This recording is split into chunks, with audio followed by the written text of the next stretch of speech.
On. Bonsoir à tous et bienvenue pour le numéro 4 du podcast En Rouge et Blanc, l'après-match d'En Rouge et Blanc. Donc ce soir, nous avons le plaisir d'accueillir Arnaud. Bonsoir Arnaud. Salut les gars. Et Olivier. Bonsoir Olivier. Bonsoir.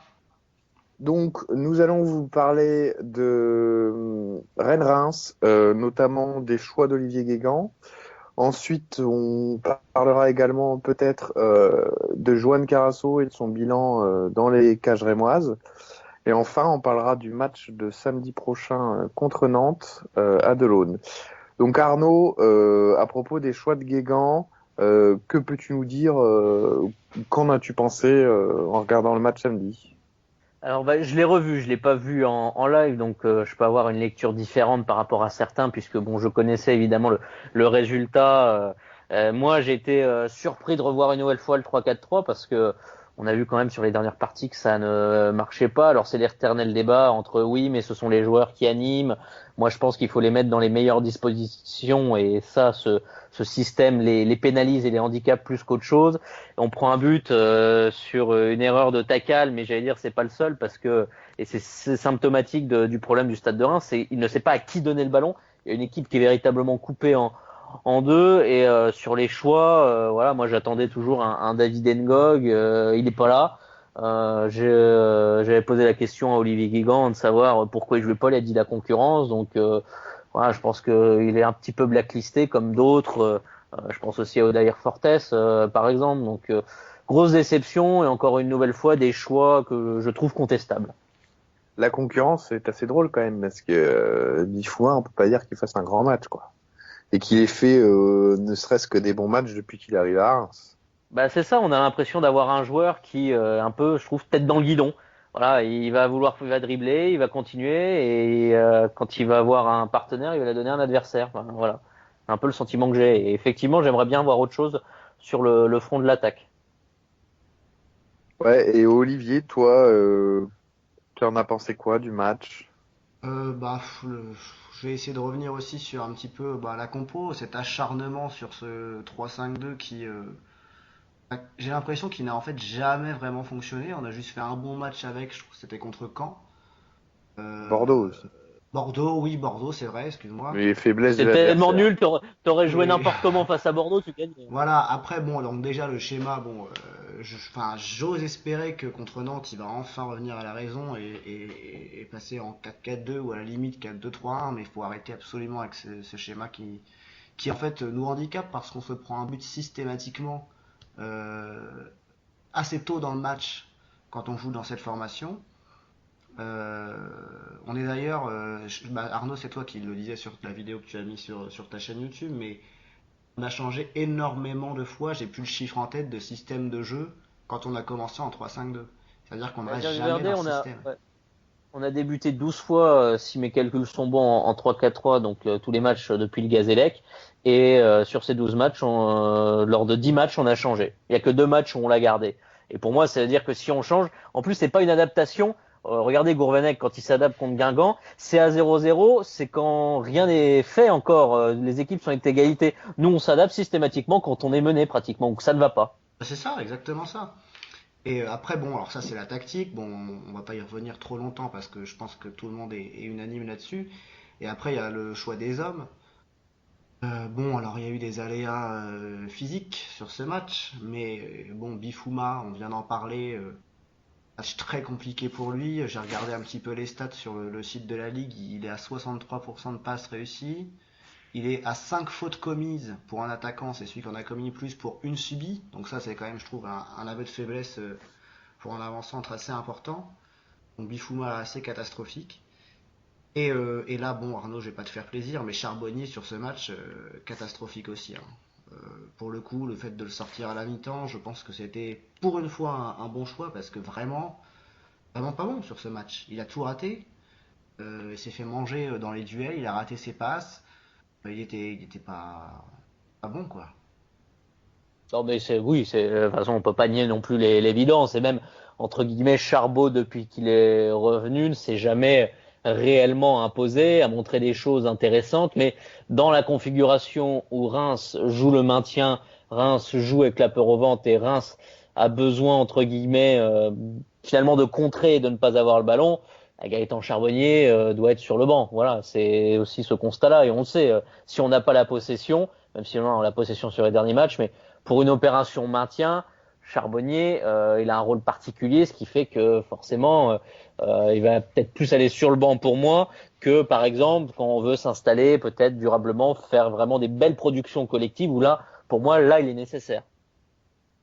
Hmm. On est donc contre des équipes plus faibles, quoi. Et actuellement, il n'y en a pas beaucoup. Ouais, pas forcément plus faible, mais avec d'autres intentions dans le jeu, et puis une autre sécurité et une autre qualité de relance aussi, et un autre bloc équipe. Oui, enfin, Ouais, un bloc ça je équipe suis tout court. d'accord. Oui, un Mais bloc équipe tout là, court. moi, ce qui me pose problème sur le match de samedi, moi, c'est clairement le milieu de terrain, quoi. C'est le Il y désert. avait, enfin, Deveau, Ndom au milieu de terrain. Pff, Deveau, il a des bonnes stats, mais Deveau a pas bah, fait après, un il jouait si très mauvais bas. match. Il jouait très bas, alors que normalement, c'est un mec qui aime apporter devant. Et parfois, par ses courses, ses déviations, comment dire, il est dangereux et tant mieux pour nous. Mais là, à jouer bas, comme ça, Bah, c'était pas génial. Et Ah, Ndom, j'ai trouvé ça intéressant en deuxième période. Intéressant. Encore une fois, pas convaincant, mais sûr parce qu'on passe en 4-3-3 et avec Devaux finalement en position un petit peu reculée. J'ai pas trouvé ça non plus oui, mais, totalement stupide. oui, mais Après, effectivement, c'est pas le devant, Devaux c'était percutant. néant. Oui, ah oui, oui, oui, évidemment.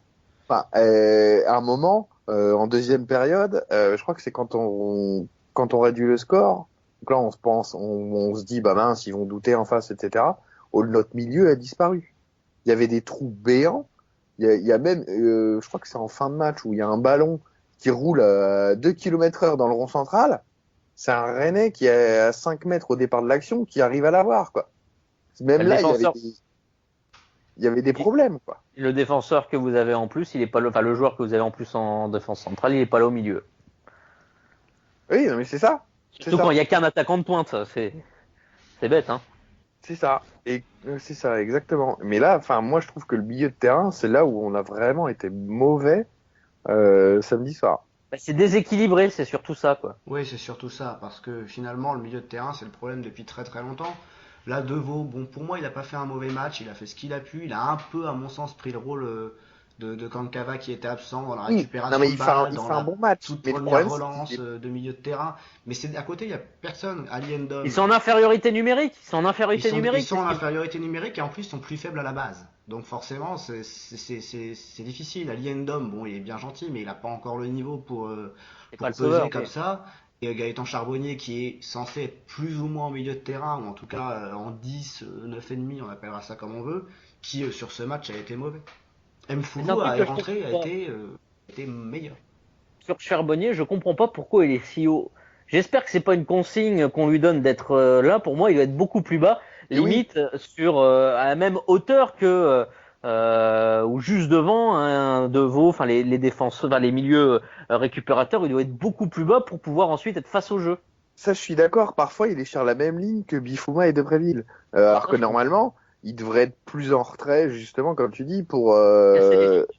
pour casser les lignes et bah, pouvoir distiller des ballons, etc., beaucoup plus facilement. Oui, et ça, il le fait pas du tout depuis qu'il est revenu. Alors, est-ce que c'est lui qui n'arrive pas à s'adapter aux consignes ou est-ce que c'est les consignes qui sont qui lui disent de faire ça? Et c'est vrai qu'on a des attaquants qui sont systématiquement sur la même ligne que les défenseurs.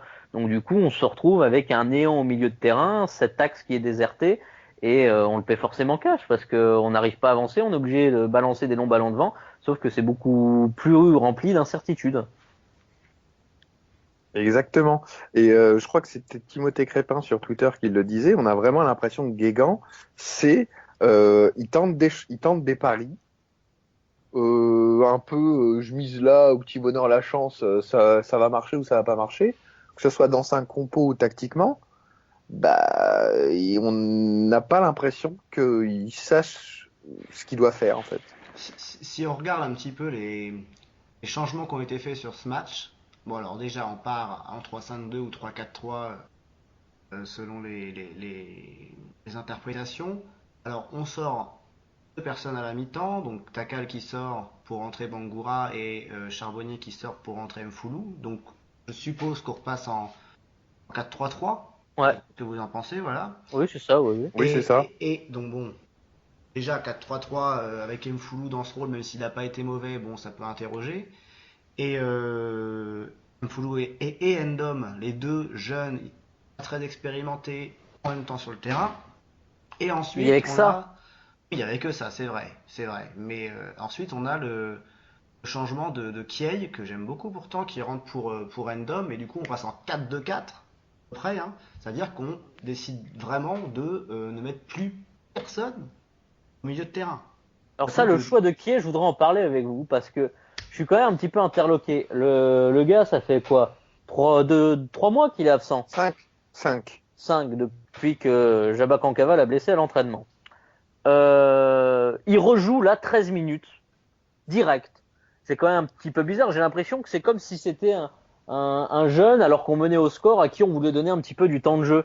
Pas un changement pour faire la différence et forcer la décision. Pour moi, celui qu'il fallait faire rentrer, c'était Ngog. ah bah ça. Voilà, un Ah, mec qui est apte depuis plusieurs semaines à jouer, qui a eu certes quelques petits pépins au dos, mais voilà, qui est convocable, comme dit Olivier Guégan, qui est plus dans le rythme qu'un Grey John qui certes a eu de la prépa. Je suis pas sûr qu'il ait joué beaucoup avec la réserve entre temps. Enfin, ça, j'ai vraiment pas compris, quoi. mais comme pour moi, le choix de garder Weber à la place de Takalfred. Weber qui revient aussi. Le mec joue quand même 90 minutes. Et on peut pas sur le troisième but, il est quand même. Et le premier, Oui, sur plusieurs buts, il est vraiment, vraiment Grosicki fautif. qui lui Oui, repasse oui, oui, devant. oui, oui. Oh là là, Alors certes, physiquement. Takalfred fait erreur sur le premier but, mais comme tu l'as dit tout à l'heure, Arnaud, il est pas aidé, il sait pas quoi faire du ballon, donc bah il y a un moment, voilà, il peut pas faire de miracle. Mais Weber, enfin, je sais pas, si tu sors un défenseur à la mi-temps, sors le mec qui revient de blessure. Ouais, je sais pas ce que. Après, Weber avait l'habitude de jouer axe gauche de la défense centrale. Si tu sors Weber, ça veut dire que tu mets Mandy axe gauche et Taka axe droit. C'est ouais, je pense qu'il a voulu peut-être faire un peu plus naturel. Ouais, je pense que ça a dû être ça la réflexion, effectivement. Après, Bah oui, mais elle est pas bonne. elle est pas bonne, je sais pas, parce qu'après, c'est vrai que avoir quelqu'un habitué à jouer dans l'axe gauche, bon, ça peut peut-être se justifier. Sur ça, Oui, je serais mais pas si sévère, mais il était cuit physiquement, quoi. je suis pas sûr qu'il était cuit physiquement. Je pense qu'il était aussi à un niveau, il est plus au niveau auquel il a été, Anthony Weber. Donc, Mais c'est Depuis sa normal. blessure. bah Non, voilà, mais il est en depuis sa phase de blessure. reprise. Il est en phase de Hmm. reprise, donc. Ouais, C'est, c'est. il avait rejoué, hein, quand même. Bon, Ouais, oui, je parle depuis sa blessure à Nice, la rupture du tendon d'Achille. Oui, oui, C'est bien plus le sûr. Weber impérial Bien sûr. qu'on avait. Ouais, c'est là pour le coup, je trouve que les deux choix de Guégan à la mi-temps, voilà, sont plutôt logiques. On peut juste regretter que ça soit peut-être un peu tardif dans le sens où il fallait peut-être déjà évoluer comme ça dès le début de la partie. c'est quand C'est même ça. incroyable parce que C'est le retard qu'on prend. mais on a l'impression qu'on ne retient vraiment pas les leçons match après match de ce qu'on pourrait essayer d'apprendre. C'est assez Bah, incroyable. vu les courbes de presse de Guégan, il va pas les retenir, hein, parce qu'à chaque fois, il dit ouais, je suis content de mes gars, ça va tourner, etc. Ce week-end, il a encore dit un truc sensiblement pareil. Donc logique qu'il se remette pas en question. Bah, déjà, moi, j'ai pas compris déjà l'autosatisfaction rémoise après la défaite contre Guingamp. Ouais, on a vu des bonnes choses. Bah, si on avait eu de vraies bonnes choses, il y aurait pas un zéro pour Guingamp. Hein. Moi, je ne Exactement. comprends pas ce discours surpositif qui, je pense, nuit et décrédibilise l'entraîneur même auprès de ses joueurs. Parce que, excuse-moi, si tu joues bien, tu perds pas un zéro. Hein. Exactement. Moi, je suis pas d'accord avec ça. J'avais dit il y a 2 semaines que dans son rôle, je vois pas ce qu'il peut dire d'autre. Les joueurs contre Guingamp n'ont pas fait vraiment un mauvais match. On peut vraiment pas dire ça. Ça serait, enfin, je suis pas du tout d'accord avec le fait de dire qu'ils ont fait un mauvais match. Donc il va pas dire ça en conférence de presse. Et évidemment, il faut pas se satisfaire d'avoir perdu. Et je pense que personne ne s'en satisfait. Mais il faut pas non plus descendre en flèche les joueurs qui ont fait un match très correct. Et bah, avec, après, on sait le football ce que c'est. Il y a parfois des matchs comme ça où on peut dominer tout le match et puis perdre 1-0. Et pas forcément, c'est pas forcément la faute des joueurs. Enfin, je suis pas. Oui, je non, suis- mais- je suis Oui, moins la sévère. vérité est sûrement au milieu entre excès de positivisme et moi qui suis peut-être un peu trop sévère. Voilà, mais ce surpositivisme dans cette situation, moi, limite, ça m'écœure un petit peu, quoi. Non, mais tu dis pas, je suis content du match de Méga, alors que t'as je ne sais combien d'occasions et tu n'en mets aucune au fond. Non, enfin, Tu pour moi, fais je suis 20 tirs, désolé. donc 4 cadrés seulement, quoi. Voilà, non, moi, je suis désolé. Tu peux pas dire ça. Tu dis, ok, on fait un bon match, on perd contre le cours du jeu. Ça, d'accord, tu peux le dire, Ça revient au et même. du coup, tu t'éloignes tes joueurs. Mais après, tu dis, bah, il y a quand même un problème de finition et on va le travailler à l'entraînement et il faut que les mecs soient plus concentrés dans leurs derniers gestes. Il aurait Et dit ça, je ça, pense que il aurait dit ça, on lui aurait dit la même chose à Guégan. On aurait dit, bah oui, il dit toujours la même chose, etc. Enfin, ça pour moi, c'est pas très important comme débat. Le débat plus important, c'est pas tant la communication que cette obstination à faire toujours les mêmes choses. On a aussi un truc qu'on voit sur les derniers matchs assez évident, c'est qu'on fait beaucoup de centres. Là encore, contre Rennes, on est à 23 centres à 8. Contre Guingamp, c'était assez incroyable aussi 33, je crois. les chiffres. Mais des On était à centres 40, je qui. crois. Le problème, c'est que ce sont des centres d'un petit peu de désespoir, j'ai l'impression parfois. Et puis surtout, De frustration. voilà, c'est ça. Et personne est là pour les reprendre. Et on en revient à ce qu'on a déjà dit aussi dans ce podcast, mais Ngog de la tête sur la surface, sur un centre, même du pied, en se retournant. Enfin bref, ça La changerait un peu de présence Bifouma, physique, quoi. hein. Non mais oui, c'est ça. Enfin, C'est Bifouma ça. commence à agacer beaucoup de monde, je pense. Et puis alors on dit oui, les joueurs machin, mais Bifouma dans 2 mois il est parti, il retourne en Espagne au soleil, Stade de Reims, il n'aura plus rien à faire. Hein. Alors, vous allez me dire C'est David clair. Ngog est en fin de contrat, mais c'est quand même un petit peu différent. Oui, parce qu'il joue pour un contrat. Il joue pour un contrat, il joue aussi un petit peu pour sa cote en Ligue 1, voilà. Et puis je suis pas sûr que ça soit un mauvais bougre, David Ngog. J'ai jamais entendu de problème particulier de comportement, hein. Donc voilà. Non, après, je pense que c'est peut-être sa personnalité qui le dessert. C'est un mec hyper discret, etc., etc. Et du coup, sur le terrain, il a une nonchalance un petit peu, et du coup, ça le dessert. C'est pas assez un guerrier pour Olivier Guégan. Il est Je suis pas pas. sûr qu'on se maintienne avec 11 Olivier Guégan sur le terrain, hein. Ah non, Mais ça bon, c'est sûr. Même au top de sa forme, hein. Ça c'est sûr. avec un tel entraîneur, on peut s'attendre. Mais tout à l'heure, Arnaud, tu as abordé un peu le sujet avec l'entrée de Kiei. Ça pose question sur la gestion des jeunes par Guégan. Moi, je trouve qu'il est quand même, il les a très mal gérés sur la saison. Bah, ça démarre très bien où tu faisais rentrer Kay, tu faisais rentrer Sibatcheux, ils plantaient des buts, ils étaient décisifs et c'était Sibatcheux, C'était c'était parfait. le super sub. Sauf que bah au bout d'un moment, et c'était prévisible, ça n'allait pas durer parce que ou alors le gars on le vendait 35 millions au Barça au mercato. Et donc il y a eu une usure là-dessus et puis ils sont hyper jeunes, ils ont besoin d'apprendre le métier et forcément là ça ne marche plus et puis on a voulu les propulser titulaires notamment Gretchen Kay en premier temps et après Sibatcheux et je trouve qu'on les a un petit peu grillés parce que On les a grillés. il y a eu une forme d'impuissance après parce qu'ils ne marquaient plus et que voilà c'est et on avait des joueurs avec du métier qu'on n'a pas voulu faire jouer et à tout prix cette jeunesse en pensant qu'on allait être je sais pas le projet Dortmund, mais voilà, on allait faire jouer les jeunes. Ok, on a un centre de formation qui marche bien. Je pense que Kiei et Sibatcheux sont de bons joueurs. Je pense que tout le monde est d'accord. Mais ce ne sont pas non plus des professionnels installés, expérimentés de Ligue 1. Ils sont quand même passés, entre guillemets, de DHCFA2 à directement Ligue 1. Ça, je suis d'accord. Ouais, non, mais c'est exactement ce à quoi je pensais. Et c'est vrai que, enfin, nos jeunes, on peut pas dire qu'on les gère bien. Franchement, nos jeunes devant là, pourtant ils ont du talent. Et comme tu dis, en super sub pour un quart d'heure, 20 minutes, ça va. Et en plus là, moi, ce qui me pose problème, c'est que maintenant on les fait rentrer dans des matchs où on perd à enjeu, etc. Et ils ont pas l'expérience, ils ont pas les épaules pour gérer ce genre de Ça choses. doit pas être les sauveurs, quoi. Ça peut être, Voilà. par exemple, sur un match où, à la rigueur, tu es à égalité, tu fais une bonne opération, on va dire, si le score en reste là. Et tu lances ça parce que tu te dis qu'il peut apporter de l'incertitude. Les mecs en face le connaissent pas forcément. Et là, sauf que voilà, qui est Sibatcheux vont peut-être pas forcément. Je pense pas qu'ils puissent sauver le Stade de Reims. À Evian, c'est pas les jeunes qui ont sauvé le Stade de Reims, c'est David Ngog, Benjamin Mukanjo et tout le monde. Mais les deux que je viens de citer sont impliqués sur les 3 buts. Et Ngog est impliqué lui seul même sur les 3 buts. C'était les tauliers à Evian. Hein. Ouais. Ouais, Ouais. c'est un peu ce qu'on disait il y a 2 semaines, effectivement. Il faut essayer dans ces moments-là difficiles de faire appel aux joueurs qui ont l'expérience déjà de ce genre de situation. Et pour faire une toute petite parenthèse ou une extension de ce qu'on est en train de dire, je pense qu'au-delà des jeunes qui ont été mal gérés, je pense que c'est l'effectif total qui a été mal géré. On a un nombre de joueurs sous contrat euh, énorme. Ils sont tous à Reims, quasiment. On devrait avoir peut-être Lombard en prêt, peut-être un autre, je sais pas. Mais enfin, on a des joueurs qui n'ont quasiment pas joué de la saison, par des petits bouts de match comme ça, on ne sait pas pourquoi. Ils auraient vraiment mieux fait de les prêter en Ligue 2 ou même en Ligue 1, peut-être pour certains, qui sait s'il y avait des intéressés. On ne sait pas Je vais même pourquoi, aller, moi je comprends je pas vais pourquoi même c'est pas aller fait. plus loin. Je vais aller plus loin dans ta réflexion, qui est bonne.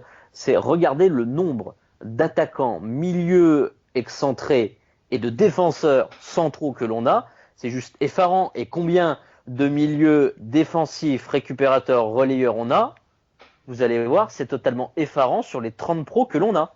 Hmm. Y a personne au milieu. Et le désert, quand vous voyez qu'on fait jouer, même si j'ai rien contre Mfoulou et Ndom à ce qu'ils jouent, mais quand on arrive et que sur le banc, il n'y a que pour jouer, alors qu'il y a juste Onyangé et Kankava qui a un petit problème de dernière minute, donc juste 2 joueurs, moi je suis un petit peu effaré qu'on a 30 pros, quoi. Qu'il y a autant peu de milieux de terrain. C'est vrai. Ouais, là, je pense qu'on est Et on est regardez les d'accord. défenseurs centraux, je crois que vous allez compter avec moi. Tak Alfred, Mandy, Conté, Weber, Fofana, El Kaoutari. 6 joueurs. J'en oublie 3 peut-être un. places. Hmm. 3 places ou 2. Ou deux Et places, ouais. les attaquants, vous allez voir, entre les deux Préville, Bifouma, Ngog, Fortes, Diego, Bulot, Sibache, Kiei, je sais plus qui encore. Enfin, ouais, c'est fou. Oui, il y en a On a beaucoup. même fait jouer, je sais pas si vous vous rappelez, de Manan, Bangoura. Oui, Edmond oui, Eddie Manan. Manan, qui avait pas fait une mauvaise entrée d'ailleurs. Hein. Donc oui, Mais non, bon. oui, mais bon, effectivement, il y a Mais Ouais, beaucoup de monde. mais si on doit de se toute dire là que façon, Eddie Manan a pratiquement le niveau des joueurs censés être titulaires et expérimentés ou venus pour ça, ça fait peut-être un peu flipper, quoi. le gros besoin du Stade de Reims, tu l'as dit, c'est un milieu. Le mercato d'hiver, on avait ciblé des milieux, visiblement, on n'a pas réussi à les faire venir. Alors du coup, on a empilé des attaquants. Ouais. Mais marquer des buts en empilant des attaquants, Au c'est final, pas on a forcément. laissé partir Grégory Bourillon. Bon, voilà, sur le choix, je pense que tout le monde est d'accord. Il fallait le laisser partir, mais au moins on aurait peut-être pu le remplacer, numériquement, Exactement. présence au milieu de terrain. Hmm. Exactement. Et pas un jeune. On peut prendre, je pense qu'on pouvait trouver quelqu'un un petit peu en manque de temps de jeu. Moi j'avais pensé, mais bon, j'avais pas assez d'informations pour savoir s'il était cramé ou pas. Étienne Didot, à Toulouse. Ah oui, non, mais ça aurait Mais été très bien Toulouse pour n'aurait nous, pas hein. voulu le. Je pense pas que Et, Toulouse aurait et- voulu le lâcher au mercato d'hiver, à un concurrent direct. il était tricard, ouais, Il mais était bon, tricard avec Harry Pagé, hein. il Ouais, jouait plus enfin du bon. tout. Et je pense que financièrement, à ce moment-là, je pense pas que Sadran imaginait se séparer d'Harry Bagé. On parle quand même de janvier. Il voit Dido qui est tricard, qui doit avoir peut-être un bon salaire. Ça tombe bien, Reims avait un petit peu de sous à dépenser. Moi, je pense que le Paris Dido aurait pu être tenté. Après, Exactement. je suis pas dans les deux, mais je pense que Toulouse aurait pu le lâcher justement, en vue d'ailleurs de faire une économie, de penser que c'est un joueur sur lequel on connaît que Harry Bagé ne comptait pas forcément. Il y avait peut-être un coup à faire. Alors après, je ne savais pas s'il jouait parce qu'entre guillemets, est-ce qu'il était cramé ou autre chose. Mais là, je crois qu'il rejoue avec Ouais, Duprat. il rejoue, il y a même Il Siriex joue, qui hein, il rejoue. joue. Voilà. Il joue même bien d'ailleurs. Et d'ailleurs, petite C'est un très parenthèse bon joueur, encore Dido. Je connais plus sur, Sylvain, mais sur ça, mais on avait fait une petite simulation du calendrier là pour la relégation il y a 2 semaines, et Toulouse, on les voyait out, et ça va être Oui, chaud oui. finalement, hein. bon, ils vont pas revenir, ils vont pas revenir. Non, je pense pas. Oh, il y a 4 points, hein. Il y a 4 4 points, c'est points, pas hein. beaucoup, et en plus ils ont un calendrier qui est pas trop compliqué par rapport au nôtre, donc attention à Toulouse, hein. Puis Duprat, bon, on l'aime pas, mais c'est un Guégan en mieux. C'est un Guégan avec un Oui, bon petit peu de après, notion il a tactique. aussi, il a aussi un meilleur effectif quand même, hein. Devant, quand t'as des Braithwaite, Ben Yedder, C'est sûr, bah justement, c'est bien pour ça que c'est Frérot, inquiétant. ouais. C'est pour ça bah que c'est oui, non, mais inquiétant. c'est très inquiétant. Alors, messieurs, on parlait un peu mercato. Une arrivée au mercato, Johan Carasso. Alors, on avait tous pointé du doigt qu'il fallait peut-être un gardien, etc., parce que Placide Agassa ne convenait pas. Et ben, moi, sincèrement, Carasso, je suis pas fan. Au niveau, je le trouve pas décisif. Ah bah oui, c'est le moins qu'on puisse dire. Alors déjà, tu dis, on est tous d'accord, peut-être besoin d'un gardien et tout. Moi perso, pas d'accord. On a déjà deux gardiens qui sont, bon, ils ont le Non, mais défaut de Agassa, il est faire des. fini. Agassa n'est pas si fini que ça là. Si on lit le petit article là, de Benjamin sur le site d'un Rouge et Blanc, on voit qu'il est pas, c'est le meilleur gardien presque qu'on ait au niveau des buts encaissés par match. En tout cas, bon, ça veut pas tout dire, mais quand même, c'est celui qui a encaissé le moins de buts cette saison. Carasso a déjà encaissé 13 buts en 6 matchs, alors que Agassa en avait encaissé 12 Il y avait en le parc 10. quand même. Hein. Oui, il y Ah avait oui, le parc. ouais, enfin bon, d'accord, Ah bah oui. On a aussi joué Paris à domicile, on s'est pris qu'un but. Bon, c'est pas, C'est une vraie époque. c'est voilà, bon, et Carasso effectivement, enfin, il est pas décisif du tout. Enfin, moi je comprends pas du tout. En plus, c'est aussi Timothée Crépin qui disait ça sur Twitter tout à l'heure. Il me semble que c'était une erreur d'avoir trois gardiens qui pouvaient tous les trois prétendre à une place de titulaire. C'était déjà une erreur d'en avoir deux, avec Placide et Agassa qui changeaient comme ça alternativement sans vraiment trop de logique. Et maintenant on en rajoute un troisième qui prend la place alors qu'il vient quand même, il était en Ligue 2, il ne jouait plus du tout. Il vient comme ça, il prend la place en Ligue 1 alors qu'on est sur une situation très délicate. Pour moi c'est un Carasso, non, non, en doublure peut-être, d'accord, mais sûrement pas en titulaire. Et Kossi ou Placide, mille fois l'un des deux plutôt que Carasso. Et sur le sondage d'un rouge et blanc, les gens ont l'air d'accord.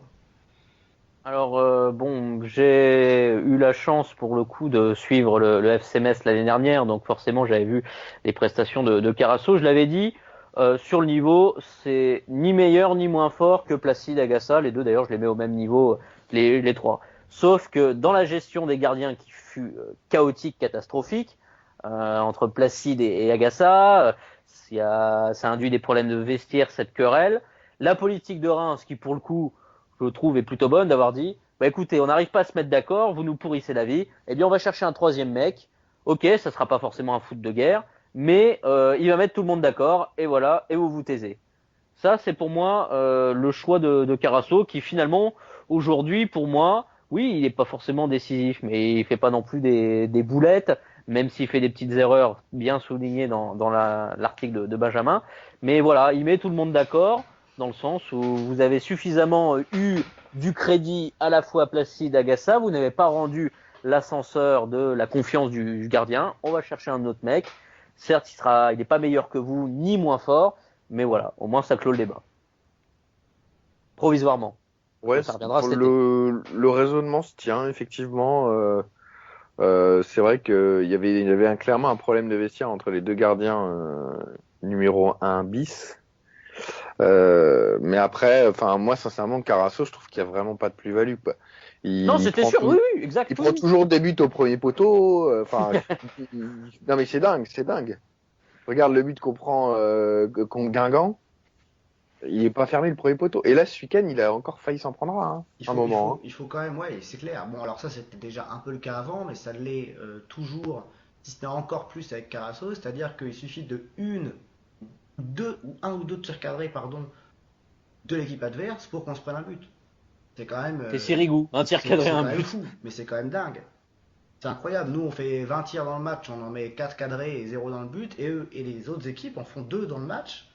Exagère évidemment, mais pas si loin. Et c'est quasiment un ou deux buts. Donc c'est quand même, pour un gardien, c'est quand même très triste. Oui. Exactement. Et bon, ça, c'est toute la défense de Reims, parce qu'aujourd'hui, est-ce que vous pouvez me citer un match où Carasso coûte finalement la victoire? Guingamp presque, hein. Enfin c'est pas que lui, mais Guingamp il peut faire vraiment Bon, il peut mieux une jouer autre la sortie. Hein. situation, mais Il a qu'une c'est situation qui dans se le fait. match. C'est pas le Mais il a joué quand principal même. responsable. Non, c'est le Alors Kautari le principal que responsable. Alors, Agassa, Placide, je peux vous en Monaco, citer. Monaco. Le but, le premier but de Love, elle est pour lui, quoi. Bon, il en sauve quelques-unes quand même après. Ouais, mais elle est pour lui. Ouais. Elle est pour lui. Donc Ouais. non, moi Carasso, c'est vraiment pas ma tasse de thé. Non. Et je suis d'accord dans le sens où, voilà, et je pense qu'on est tous d'accord pour dire que c'est pas meilleur que Placide, c'est pas meilleur qu'Agassa. Et c'est bien Voilà. un problème parce qu'on l'a mis, mais ça aussi, enfin on parle de vestiaire, les problèmes de vestiaire, etc. Mais moi je trouve que ça crée encore plus de problèmes de vestiaire que de faire venir un gars qui est pas meilleur, tu viens de le dire, qui n'a pas joué depuis des mois, qui était en Ligue 2, et on met devant, titulaire. Mais quel message ça envoie aux gars qui sont là depuis le début de l'année aussi. Mais même au niveau des autres joueurs, c'est quand même hyper bizarre. Et même problème avec Bifouma, qui est titulaire alors qu'il sort de nulle Ouais, part. mais Carasso, c'est un peu les casques bleus de l'ONU, quoi. Sauf que c'est un casque bleu bras cassé. Enfin, on prend des gars qui, je sais pas, non, moi ça me déprime de le voir comme ça titulaire. Pour moi, il ne devrait pas l'être, hein, Moi, clairement ça me pas. déprime plus de voir Bifouma titulaire. Bah, les Moi deux sont aussi. Direct comme ça. déprimants. Les deux sont déprimants. Donc, Moi, je suis plus choqué sur Bifouma. Alors que là, pour le coup, il y a du monde au portillon. Bah, vous allez me dire, Agassa Placide aussi, mais Bifouma, sur le crédit, Carasso, il a encore du crédit, on va dire, entre guillemets. Bifouma, lui, commence vraiment à me taper sur le système parce qu'il nous pourrit notre attaque. oui, ça c'est vrai. Ça, c'est Non, vrai. les Ça, deux c'est vrai, sont, ça, les c'est deux vrai, sont ça, c'est vrai. problématiques, hein. Mais pour moi, les deux sont C'est vrai. problématiques. Après, on dit oui, Carasso c'est bien parce qu'il a l'attitude, il parle à sa défense, il a pas envie de perdre, il est triste de perdre. Mais putain, excusez-moi pour mon langage, mais c'est normal. C'est normal. Ouais, mais Et voilà. Après, attention à ce que ça soit pas trop extrême parce que des fois, quelqu'un qui parle trop, et je suis bien c'est placé ça peut saouler. pour le savoir en jouant, ceux qui ont déjà joué avec moi à l'Arena le savent, ça peut être énervant. Et voilà, donc qu'est-ce qu'il crie sur les matchs c'est vrai que ça peut être énervant pour les autres joueurs. Donc non, moi je suis vraiment pas convaincu du tout par Carasso. Bon, messieurs, je crois qu'on a à peu près fait le tour sur le débrief. Donc, on va se projeter sur le match de samedi à 20h à Delaune contre Nantes. Équipe qui est sur 2 défaites consécutives. Moi, j'ai eu l'occasion de les voir hier. Guillaume Gilet. Alors, Ça voilà, va être va bien. falloir lui réserver un bon Le stade accueil. rien que pour ça. Mais j'ai eu l'occasion de les voir jouer hier. On sent que défensivement, ça peut quand même ses limites. Enfin, je veux dire, prendre le Ouais, ils en bouillon ont par pris les trois. terres, pas génial. Mais par contre, offensivement, on sent qu'il y a quand même plus de talent que nous on a.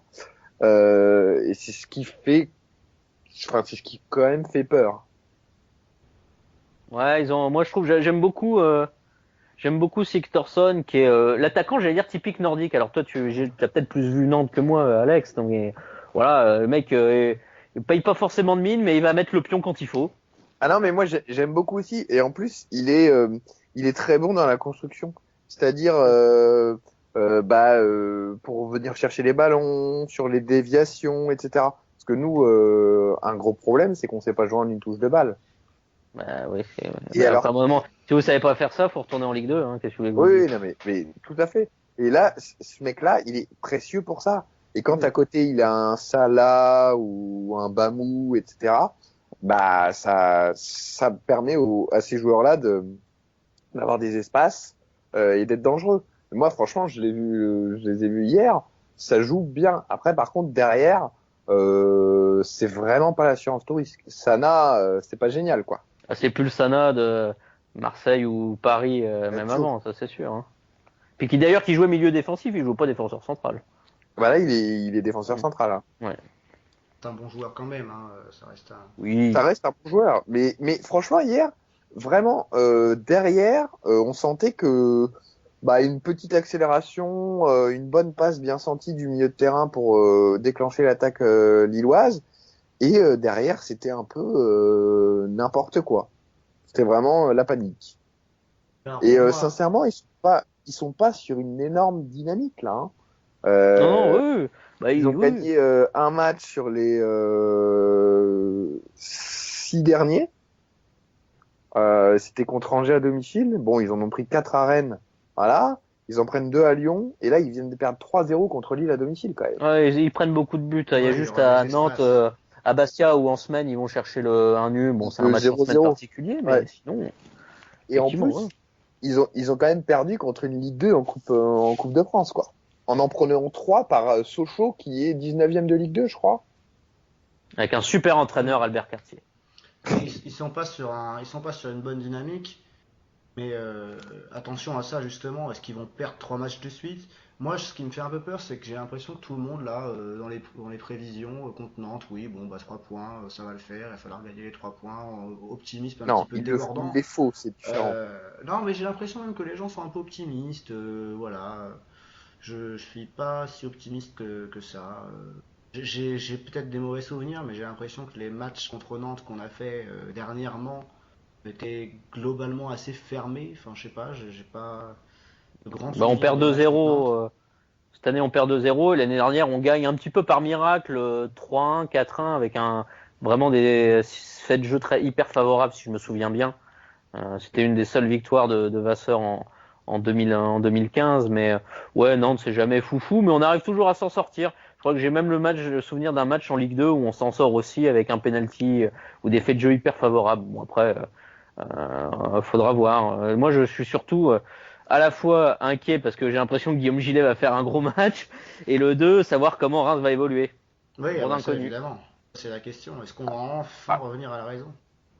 ah bah là, enfin, sincèrement, déjà, moi je suis quand même étonné que Guégan on le laisse en place.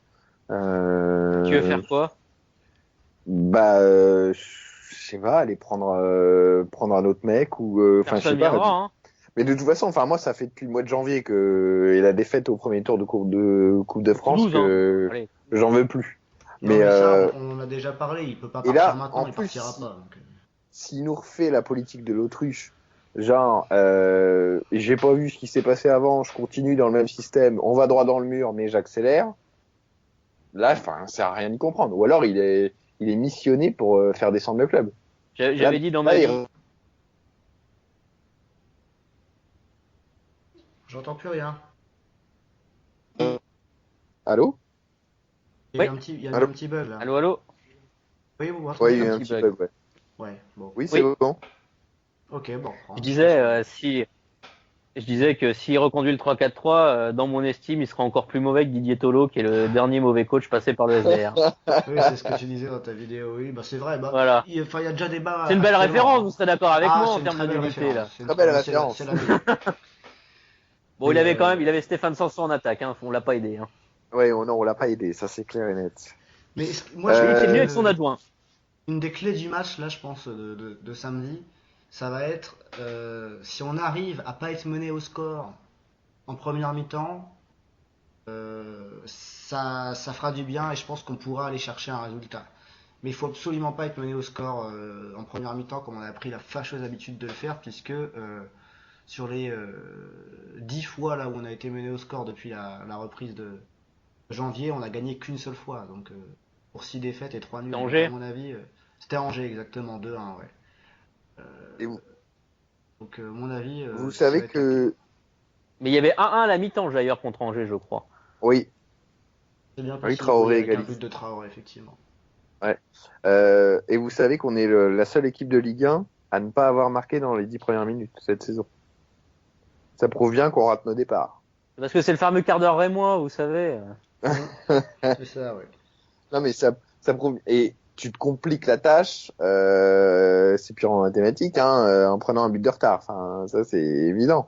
Et là, faudrait peut-être, je sais pas. Et en plus, je pense que si t'enflammes le match à Delaune, que tout le score tôt, ou même tu n'en prends pas, parce que c'est un peu un exploit de pas en prendre, le public peut suivre. Bah, évidemment. Et il peut avoir son rôle à jouer, d'ailleurs. Mais il manque que ça, lui. Hein. Il manque Il manque que Ah, bah ça, ça, oui. exactement. qu'à vibrer. Ils ont voilà. Exactement. Comme contre Bordeaux, hein, Oui, on quelque l'a vu contre part. Bordeaux, il y avait une bonne Ah, contre ambiance. Bordeaux, c'était Et fabuleux. pourtant, il y avait pas 18 000 personnes. Et qu'au Bordeaux, on était quoi, 12-13 11 000? 000, Mhm. 11 000, ouais. 11 ou 12. Ouais, ouais. Après, Dans le... alors, un peu rien à voir, mais un petit peu quand même. Mais j'ai vu deux stats cette semaine qui m'ont un petit peu intrigué. Je me suis dit, comment c'est possible qu'on ait ces stats et puis ces résultats? On est apparemment l'équipe de Ligue 1 qui a réussi le plus de tacles, avec Oui, 81 ou 82% je crois de tacles réussis. Donc ça veut dire que finalement, bon, que ce soit au milieu, la récupération ou en défense, on a quand même quelques qualités. Et pourtant, bah, on s'en prend plein. Et puis la deuxième stat, c'est que Mandy est le joueur de Ligue 1 qui intercepte le plus de ballons. Alors ça, je me suis dit peut-être que c'est dû un peu à sa position défense à 3 au centre, un petit peu en retrait, et qui fait qu'il est comme une sorte de libéraux et qui couvre un peu les lignes. Mais sinon, je me suis dit Ou le, comment on peut pom- avoir ces stats et ou le pompier de service. ouais, voilà, mais autant de buts pris. Je vois ce que vous en Bah, pensez. parce que il y a peut-être un travail à la récupération, le premier effort défensif, la ligne des attaquants qui ne fait rien et du coup la défense se retrouve à gérer pratiquement toutes les situations qui lui arrivent pleine face et voilà. Peut-être c'est peut-être une explication. Ouais, et puis derrière, on a eu quand même des bourdes de gardiens cette année, hein. Donc ça, les défenseurs, ils y peuvent pas grand-chose. Et puis, comme tu dis, derrière, on n'a pas non plus un gardien qui va faire le match de sa vie et qui va être chaud, quoi. Et du N'empêche que coup, c'est vrai ça. non, mais Enfin, cette saison, j'ai du Et mal puis c'est une à. occasion un but hein, Voilà, Reims. c'est c'est ça, c'est ça, ça. c'est horrible. Et quand on y pense, quel est votre dernier souvenir d'un gardien de Reims qui a fait un match où il était en feu? Voilà. Euh, j'aurais dit limite je crois que En Ligue 2, j'aurais dit quoi. peut-être Agassa à Rennes en Coupe de la Ligue. Ah, Oui oui. le fameux double penalty. Oui oui. Donc c'est Ou pour Non, il y dire. en a eu deux aussi, quoi. Placide contre le PSG, il avait pas fait des gros matchs. Il Si, arrête le si. péno d'Ibra, le 2-2 là Mais vous vous de rendez l'année compte, dernière. ça date quand même. Ça Et oui, devrait pas voilà. dater, hein. Tu devrais avoir au moins une référence par saison d'un match comme ça, hein. Non, mais c'est une bonne question. Hein. Moi, cette saison, j'en vois pas. Et je vais être. Bon, on revient un peu sur ce qu'on disait précédemment sur les gardiens. Et pour moi, cet été, Agassa Placide, au revoir. Carasso reste en zone de doublure et on doit chercher un vrai premier gardien. J'espère que ça se passera comme ça, mais j'y crois pas trop. Bah, ça dépend s'il y a Ligue 1 ou Ligue 2. Hein. Ouais, mais Oui. quel que soit le. Parce que là, pour le recrutement de l'année dernière, va falloir attendre la 37e ou 38e journée. Je veux dire que ça va pas être coton pour nous les premiers contacts. Hein. Hmm. Et puis regardez, vous dites quoi Je pense pas qu'Olivier Guégan reparte entraîneur du Stade de Reims, Ligue 1 ou Ligue 2. Donc quelle visibilité, que dalle. Rien. Hein. Non, mais ça, c'est ce que tu Encore moins espères, Oui, hein. oui. que cette intersaison. Hein. Moi, j'ai toujours la crainte Non, qu'on mais continue attends. avec Guégan, hein. J'ai peur, hein. Bah, Il Non, est non, libre, je je pense crois. que je vois pas. Je pense que là, le crédit illimité Il est libre n'existe en plus fin là. d'année, hein. Il est libre, il est plus sous contrat et Ah voilà. oui. Alors, On voit alors, clairement qu'il y a besoin d'un renouveau à tous les étages. Je le vois pas rester, surtout après la saison chaotique et les fessées qu'on a eues. On a les fesses toutes rouges en ce moment, donc on peut pas le voilà. prolonger, hein. Oh bah non, ce n'est pas d'actualité. Là, pour le coup, il n'y a aucun signaux d'une prolongation, hein, j'espère que vous même dites en cas de vrai. maintien. Hein. J'espère. Ah oui, Ouais. là, je pense que on peut parier sur un tour dans la Fontaine Subé, même si elle est en travaux, qu'Olivier Guégan ne sera plus coach du Stade de Reims l'année prochaine. Hein. Croisez les Bah, on doigts. retient, Arnaud. Retient. Ok, on retient. Bon, bah, messieurs, je crois qu'on a fait le tour. Est-ce que vous voulez donner un petit pronostic pour le Reims-Nantes? Je me suis planté pour Rennes-Reims, j'avais dit 2-2, mais Moi aussi. Non, j'avais dit 2-1, je crois. je crois, je vais dire match nul, un partout. Ah bah merde, mince, je suis vraiment mal poli aujourd'hui.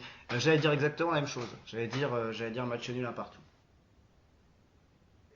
Bon, allez, moi je suis optimiste. Victoire de Reims. Je crois que t'avais déjà dit ça, Euh, Alex, victoire de Reims contre Rennes. 2-1. Oui, mais méthode Coué, ça va marcher au bout d'un moment. C'est comme Guégan, Et ça. les Euh, buteurs? et donc, petit point sur le calendrier de nos autres concurrents pour le maintien. Donc Montpellier, qui est qu'un point devant nous, reçoit Lyon.